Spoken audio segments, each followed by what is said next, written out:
Glória a Deus, bom dia. Hoje nós começamos o livro de Esther, esse livro lindo aqui na nossa Bíblia e que muitas vezes a gente se pergunta até, mas por que esse livro está na Bíblia, né?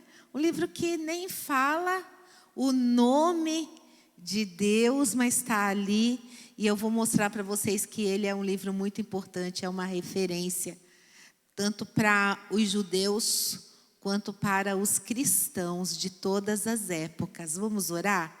Senhor, obrigada por esse tempo, obrigada pela Tua palavra que é viva, que é eficaz, que é mais cortante, Pai, do que uma faca de dois gumes na nossa vida, nos dá entendimento dela, o entendimento profundo, sabedoria vinda do Teu Espírito, é o que nós te pedimos, no nome de Jesus, e te convidamos, Espírito Santo, Espírito de entendimento, venha, toma o Teu lugar nesse tempo, é o que nós te pedimos em nome do Pai, do Filho, do Espírito Santo de Deus, amém, amém, glória a Deus.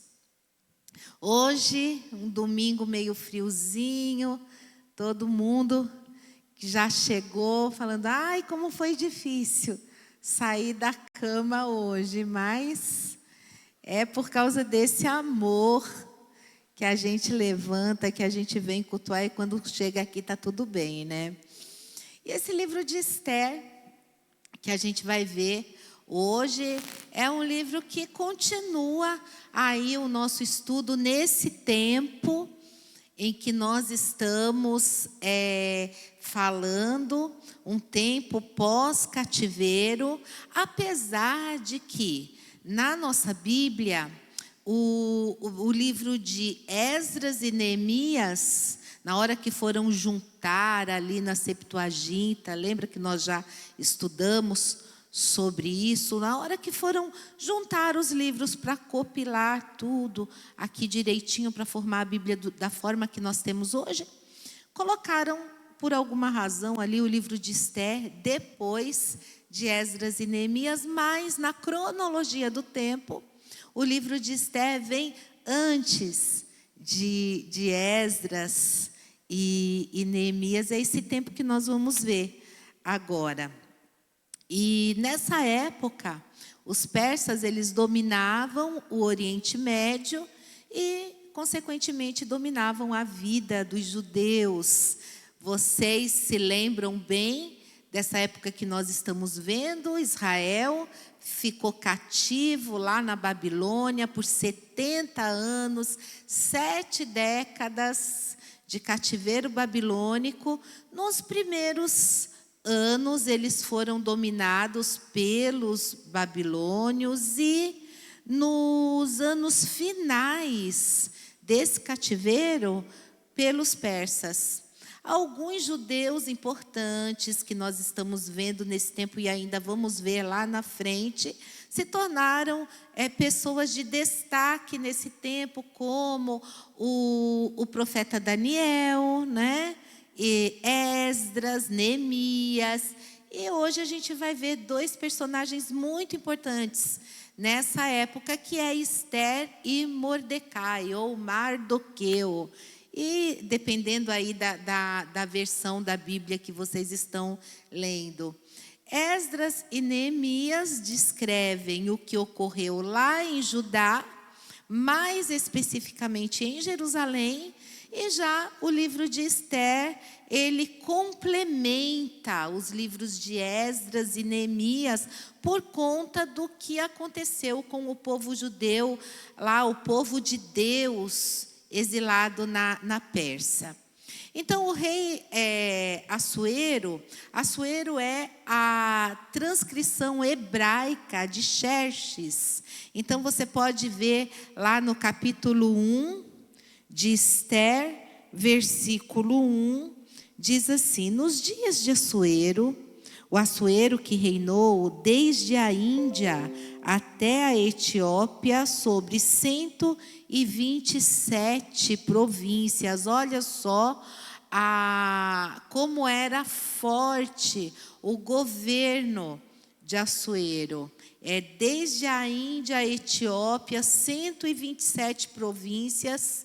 Então, a gente vê que é um reinado forte. E essa história de Esther, ela se passa na cidade de Suzã. Suzã fica a 322 quilômetros da Babilônia. A gente vê que não é uma distância muito grande, em torno de 3 horas, e era a capital de inverno dos reis persas. Então, esses reis passavam ali, geralmente, o inverno nessa capital de Suzã, na cidadela de Suzã. É o que a gente vai ver aqui no versículo 2. Olha, naqueles dias, assentando-se o rei Assuero no trono do seu reino, que está na cidade de Suzã. E tem um detalhe aqui, que os católicos romanos e os ortodoxos, eles utilizam o livro de Esther com as chamadas adições em Esther. Nesse sentido, na Bíblia Católica, é um livro maior. Por quê? Porque eles reuniram alguns materiais produzidos nesse período chamado de período interbíblico, e que foi coletado pelos tradutores da Septuaginta. Já os protestantes, os evangélicos e os próprios judeus, eles utilizam essa versão do original do livro. E no original do livro não tem acréscimos e não tem adições. E outro detalhe, que também é apenas uma curiosidade, é que em Esther está aquele que é considerado o versículo mais longo da Escritura, que está lá em Esther, capítulo 8, versículo 9. É só uma questão de curiosidade. Mas aqui, olha, Esther 8, versículo 9, está o maior capítulo da Bíblia.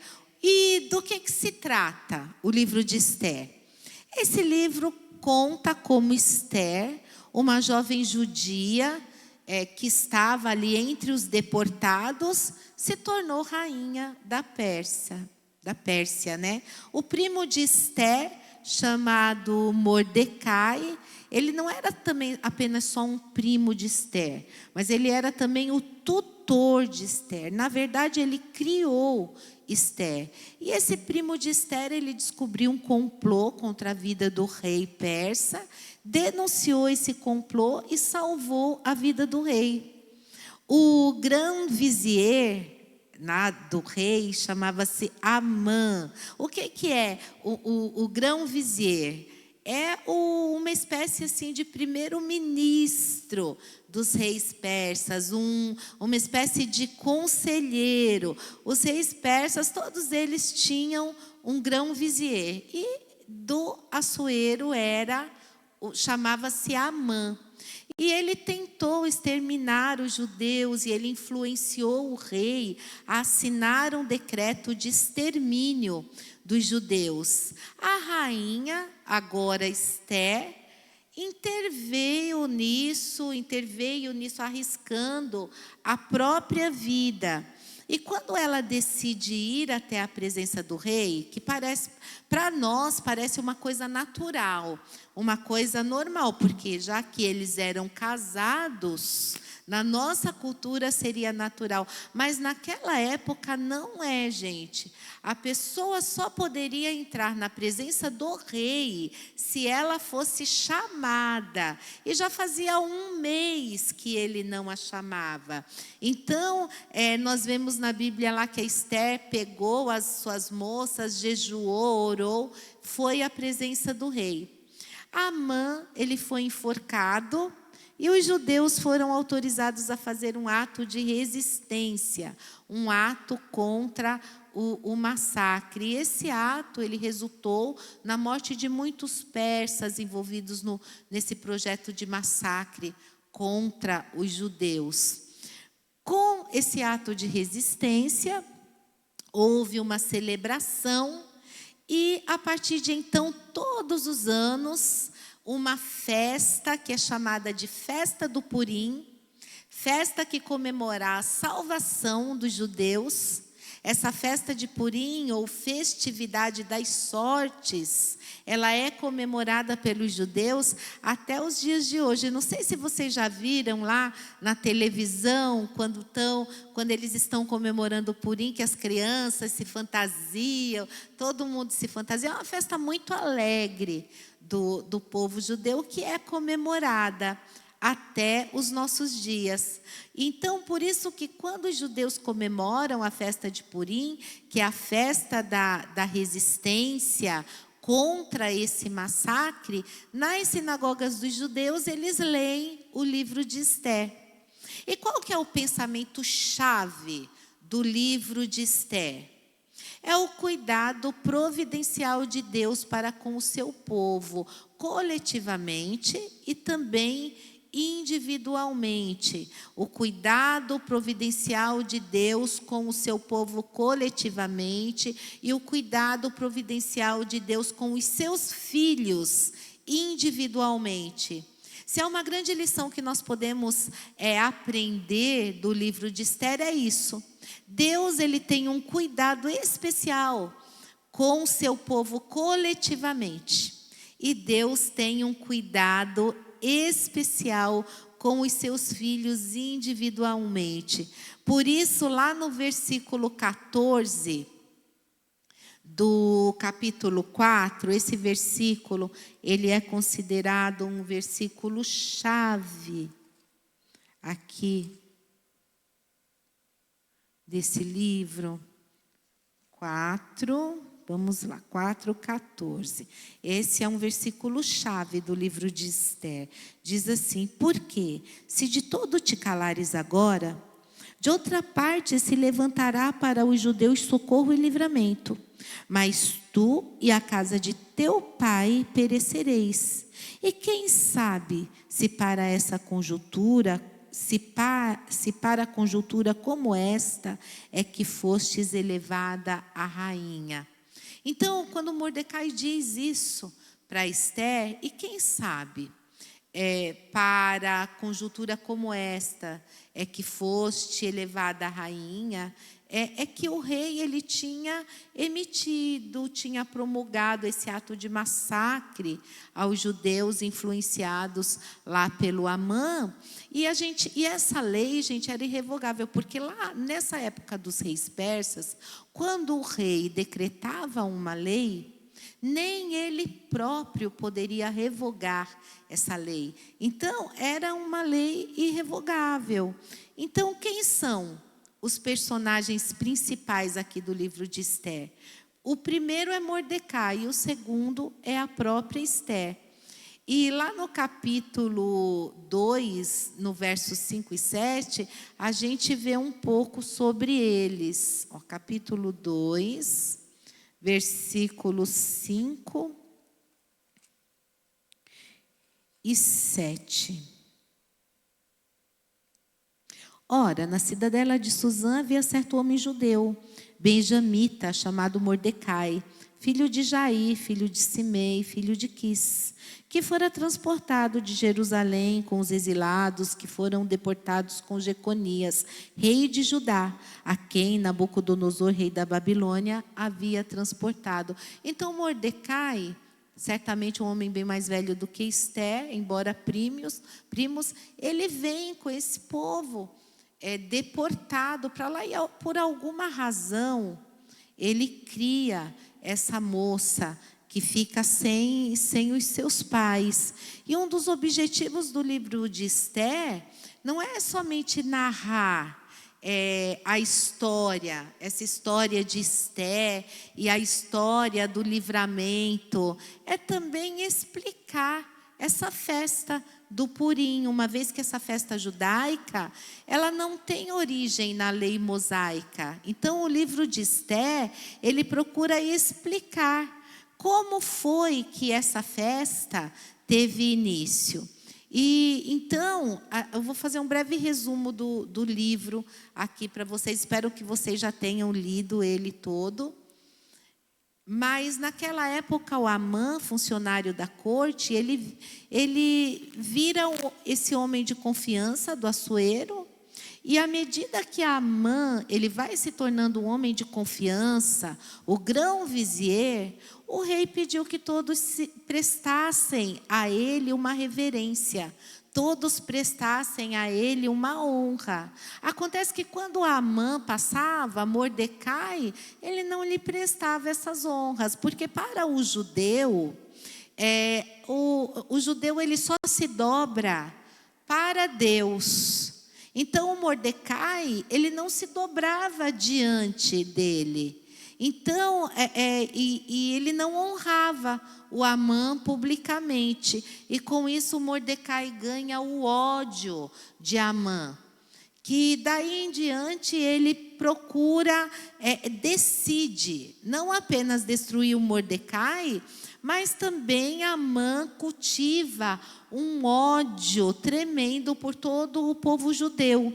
E é nesse contexto que o Amã vai lá e consulta as sortes, né? A sorte chama-se Pur, e que decide qual seria o melhor dia para o extermínio dos judeus. E então ele marca essa data para que os judeus eles sejam exterminados. Logo depois o Amã ele vai à presença do rei para convencê-lo do massacre, usando um falso argumento de que os judeus eram um povo muito grande que não respeitava os decretos do rei. Então o rei ele é enganado por Amã e lança esse decreto de extermínio dos judeus. E esse decreto cairia no dia 13 do mês de Adar. E esse mês de Adar, ele é o último mês do calendário judeu. E aí, a partir daí, esse decreto é emitido e o livro começa a registrar uma grande tensão. Esther e Mordecai começam a ficar preocupados e suplicam a Deus, implorando pela vida do povo babilônico. E aí, então, a rainha Esther, atendendo o pedido de Mordecai, inicia a sua intervenção junto ao rei, onde ela pede pela sua vida, onde ela pede pela libertação do seu povo e denuncia o Amã como grande inimigo do povo de Deus. Só que aí tem o problema. Por quê? Porque o rei ele já emitiu essa lei não poderia mais ser revogada. E aí o que o rei faz? O rei dá a Esther e a Mordecai a autorização para fazer outra lei, dizendo que o povo poderia se defender naquele dia.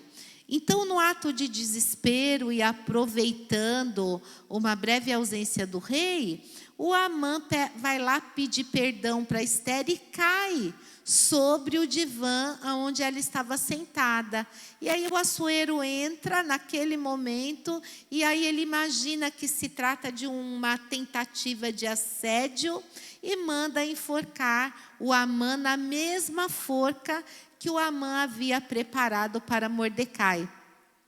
O Assuero dá a Esther e a Mordecai a autorização para fazer uma lei que possa se opor àquela lei do massacre. E assim é editada uma lei que indicava que todos os judeus do império deveriam se juntar no dia 13, o mesmo dia que estava decretado o extermínio dos judeus, e assim matar todos quem tentassem contra as suas vidas, contra as suas posses, as suas propriedades.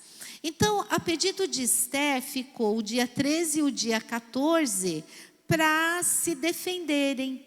E o que aconteceu? Muitos foram mortos e também os filhos de Amã e de muitas províncias. Os judeus, eles realmente se levantaram para se defender. Foi uma ação que teve muitos mortos. E no dia seguinte foi celebrado um acontecimento de livramento dos judeus. E a partir daí se inicia essa festa linda, que é a festa de Purim, e esse é o resumo. dessa história de Esther. E que lições a gente pode tirar daqui? Nós podemos tirar algumas lições. Veja lá no capítulo 4, verso 14. 4, nós já lemos o 4:14, aonde ele fala, né? E quem sabe se para essa conjuntura como está, é que foste elevada a rainha. Então, naquela altura, a Esther já era a rainha dos persas, então ela tinha essa posição de poder. E ela usa isso com habilidades para desmascarar aquele homem que odiava os judeus. Então, reformulando aquela lei, aquela legislação em favor do seu povo e valorizando as celebrações do povo de Deus. E o que fez a Esther? Ela usou a sua posição, a sua função, o seu privilégio. Para quê? Para influenciar, para o benefício do povo de Deus. Aqui no Brasil, nós não temos rainhas, mas temos atividades, temos posições, funções aonde nós podemos influenciar. E uma das coisas básicas que nós temos que aprender é justamente isso, é a mordomia da boa influência. Por quê? Porque as pessoas estão de olho em você. Você é uma figura pública, querendo ou não. Pode até parecer que não, mas as pessoas, elas estão de olho em você. E se você disser que é crente, então, ai meu Deus do céu, aí que elas vão ficar mais ainda, um pouquinho mais de olho em você. E de alguma maneira, você tem a oportunidade e o privilégio de influenciar. E influenciar em prol da expansão do reino de Deus, em prol dos benefícios, em prol dos valores do reino de Deus, em prol do bem-estar do povo de Deus. Onde é que você atua? Onde é que você vive? Onde é que você trabalha? Onde você estuda? Com quem você se relaciona? Então, você tem, com certeza, oportunidade de influenciar alguém no meio em que você está. E Esther fez isso com imensa habilidade. Ela fez isso com imensa sabedoria, correndo risco de vida, porque não poderia entrar ali na presença do rei sem ser chamada. E ela foi mesmo assim, rogar pelo seu povo.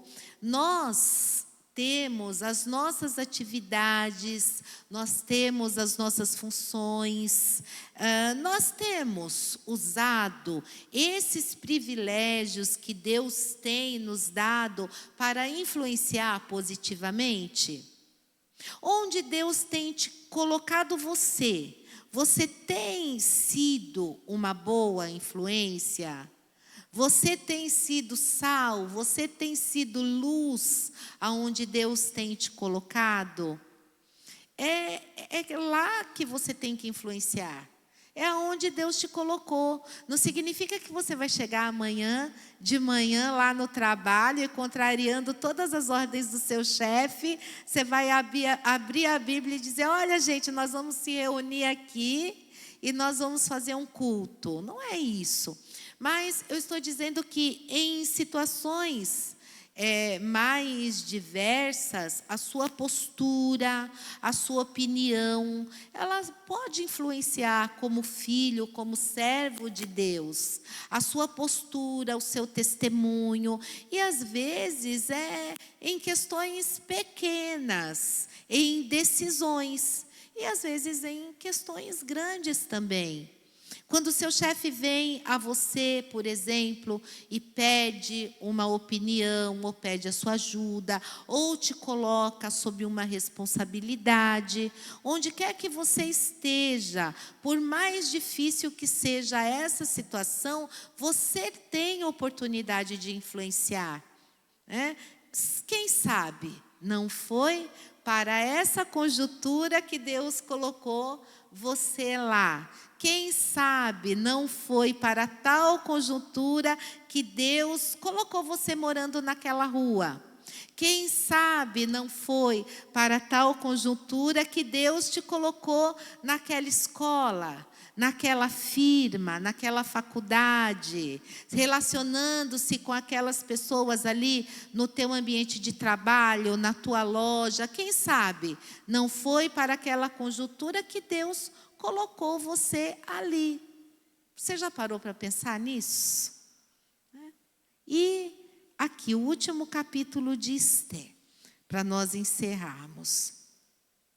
Ali no capítulo 10, versículo 2, vamos ler aqui.